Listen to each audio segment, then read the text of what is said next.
Hello, dear students and my audience. This is Professor Dr. Zia Ahmed on the YouTube channel, recording this short video for the benefit of my students. Today's video is on hypothesis. Hypothesis, which is really very significant in the matters of research. But here we shall be discussing mainly what is hypothesis, what are different types of hypothesis, and how one can get maximum benefit out of this making of hypothesis. In fact, this is something that is on the introductory level. Not much details would be available, so that is why the video is kept short. So let us enter into the video and see more what is there. For example, first of all, we have this thing, the type of topic we can have, just hypothesis, types, and examples. So this is only reduced to these two topics: hypothesis, what are its types and examples. First of all, let us try to know what this word hypothesis is going to be. The word hypothesis comes from Greek words. One is hypothesis, which means a basis or a supposition. And this word hypothesis combines hypo, under, and thesis, which means placing. So something to be placed under. What is that? It's going to be a topic or a research or a hypothesis that is to be put under certain research. The synonyms can be for this word a proposition, assumption, conjecture, or postulate. It means that hypothesis can be proposition also, it can be assumption also, or it can be a thought as well, it can be some type of postulate also. So that is the kind of situation in most of the cases when we have this hypothesis. For example, if we have a look at this, it says that, first of all, the problem is there, and on the basis of that problem, hypothesis is formulated. But out of these two things come forward, one is HO, that is the null hypothesis, and H1, that is going to be an alternative hypothesis. So when we make one hypothesis, two automatically are formed out. One opposite to that, one is having no consequences and discovering no relationship to that. So in that way, hypothesis is formed and number of other hypotheses follow into that as well. Now let us see and try to define what hypothesis is going to be. In research, it says hypothesis is a testable statement. I mean, this is a kind of sentence that we write, but it has to have certain potential explanations of any phenomenon which may be occurring naturally, and if it can be explained, it can be tested, that can be called as hypothesis. This hypothesis term also means little theory.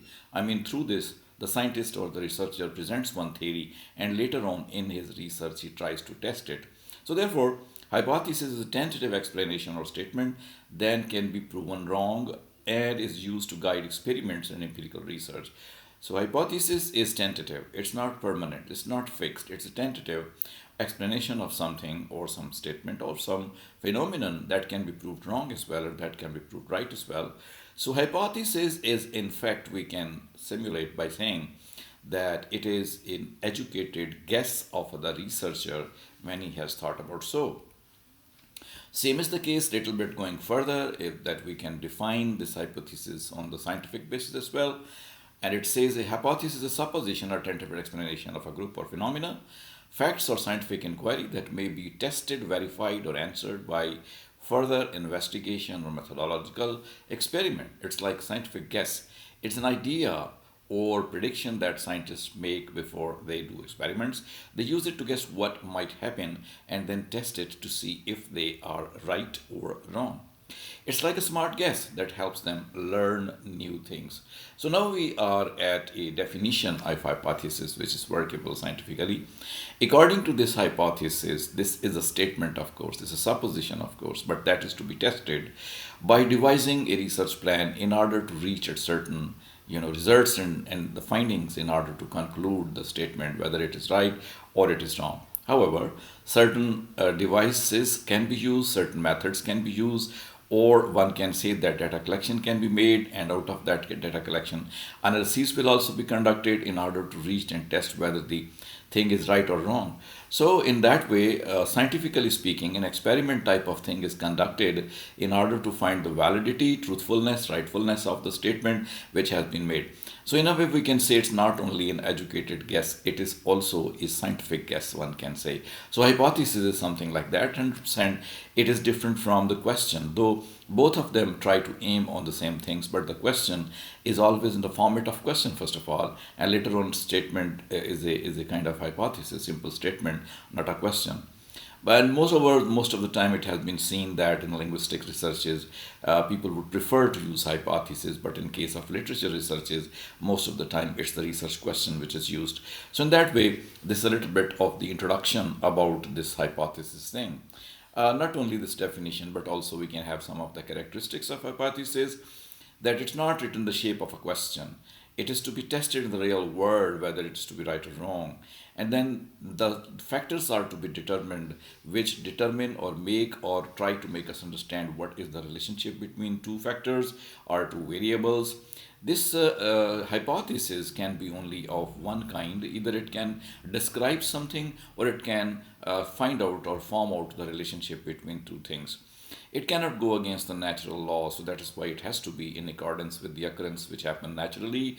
It should be written in a simple way as much as possible so that everybody can have an understanding of that. And it goes to definitely explain whatever has happened. It is testifiable. It is no in a way one can go and find its validity whether it is right or wrong, and it should say uniform one type of things, not all type of things. So that is why these are some of the characteristics of the hypothesis. There are certain sources because of which we can see that where should we go in order to make our hypothesis. Some of these sources are quite visibly available, like there are some researches which are already conducted. There are some verified scientific theories which are already conducted and established also. Then your own concurrent evidence and of the observation which the researcher himself makes, or that he finds out some of the recommendations which are around him in the form of different research papers or research theses or any other researches reports. He can find there some of the recommendations as well. So in that way, there are many sources out of which the researcher can find out some of the things. For example, you can also look at the proposals of the researchers. You can look at the cognitive individual processes, and one can very importantly find out that if there are certain patterns which are occurring in a regular way or are occurring in a uniform way or they are occurring in a formulated set pattern, then definitely these can also be used in order to construct the hypothesis. So these are some of the scenes that through which we can go forward and find out different sources in order to construct the hypothesis. Well, hypothesis can be of many kind. Number one is the simple hypothesis. This is the association between one variable and the second variable. So two variables are only involved here. As a result, it becomes simple hypothesis. The example can be definitely given about the fact that some says, okay, if you eat more fruit, you will be healthier. So fruit one variable and the health another variable, both are connected with each other with the help of this hypothesis. This type of hypothesis would be called a simple hypothesis. But on the other hand, we have the complex hypothesis as well. For example, there not two variables but more than two variables are possibly present. For example, look at this one. It says the complex hypothesis exhibits relationship between at least two dependent variable and at least two independent variable. For example, eating more vegetables and fruits results in weight loss, radiant skin, and decreased risk of numerous diseases, including heart disease. So, on the one side, we have vegetables and fruit. On the other side, we have many variables which can resulting out of that. This type of hypothesis is called complex hypothesis. More examples are written below. If the students want, they can stop the video and see what other examples are. Then are the directional hypothesis. It shows that a researcher wants to reach a certain goal. The way the factors are related can also tell us about this nature. For example, 4 years old children who eat well over a time of 5 years have a higher IQ than children who do not eat well. So eating well after a certain level of years of a child results in good health or good intelligence. It means that the researcher wants to take up this type of goal. He wants to follow this direction that the eating of the children after the 4 year can result into something like that. So that type of research would be called as the directional. In opposite to that, we have non-directional hypothesis, which involves no theory. For example, it's a statement that there is a connection between two variables, but it does not say what that relationship or which way it goes. In the previous example where we were talking about the directional hypothesis, it suggested clearly that after 4 years, if more food, good food will be eaten, and the child would definitely be having good IQ. But in case of non-directional, we don't know clearly whether we will be following the increasing age, decreasing age, or there will be some type of improvement in the health or not. So there is no relationship determined. That is why this type of research is also called as the non-directional. Now, if you proceed further, we have the null hypothesis. It says something that goes against the theory. I mean, this is the kind of theory, this is the hypothesis, which possibly we can say is a null, is a zero hypothesis. I mean, it goes against that. For example, in the previous example, our hypothesis was that eating of good fruit can improve the health also. Now, this can be opposite to that, that the eating of the good fruit cannot have any influence on the other variables, so that is why it will be called as the null hypothesis. This helps us make our research better understand, because we will be able to take both the aspects, that is the negative aspect and the positive aspect of the phenomena in which we are going. So that is the null hypothesis. It is also written as H0 or HO. Associative and causal hypothesis, another kind is there, other two kinds here. One associative, it says when a change in one variable causes a change in another variable, this is called associative. And causal, when one cause is happening and it is able to determine the effect of that, it means that the associative is only relevant to the cause of change, that the change comes, but it doesn't measure the relationship, the percentage, or the kind of change which has taken place. It simply describes that the change is there. But in case of causal, we have the cause and effect relationship. I mean, if something is induced in certain quality and quantity, the similar kind of change can be expected, and that can be measured. It will be the causal hypothesis. And other one which only tells that the change would come, surely it describes the change, that is called as the associative hypothesis. And similarly, before reaching to the very close kind of thing, let us see, after describing all these kinds or types of hypothesis, let's see what does actually hypothesis does. For this purpose, we need to look at the functions of hypothesis. The first function is the point of concentration. That if we have one goal settled, if we have one point settled, one hypothesis settled, it is providing us all the time the type of concentration. We do not ramble about here and there. This is one of the major benefits or functions of the hypothesis. It enlightens us to the specific characteristics of a study. So when we are concentrated, we go back or go behind the specific characteristics we want to observe and want to see. We do not ramble about. It instructs us what data is to acquire. So concentration allows us to concentrate on a specific type of data, that how it should be collected, that focal point is automatically emerging through it, and as a result it improves more of objectivity as compared to the subjectivity.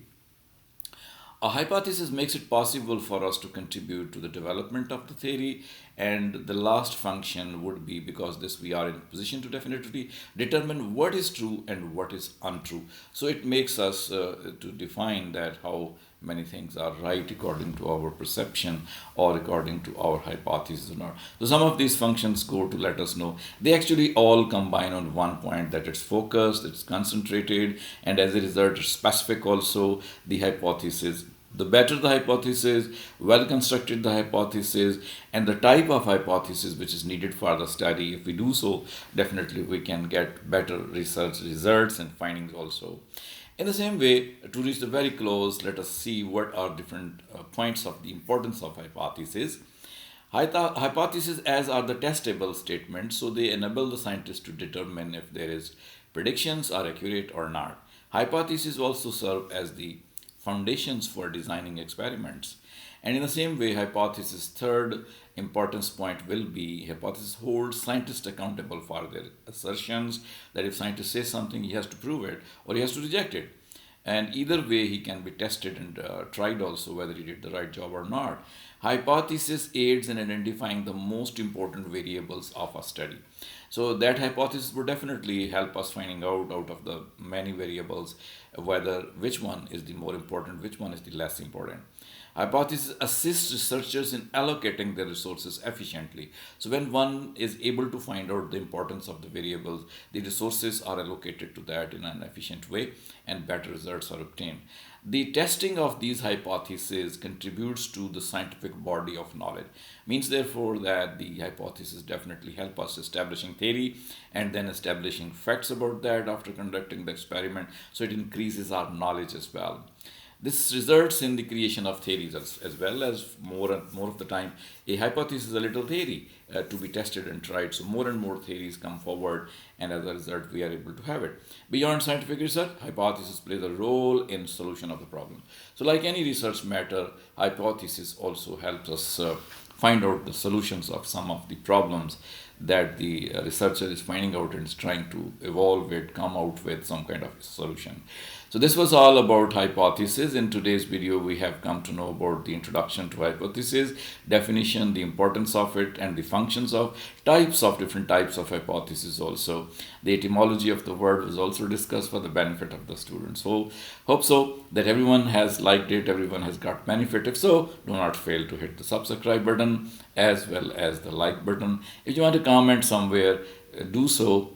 Sometime I respond to these comments if I can see that it should be done. So thank you for watching. Hope to see you in some next video.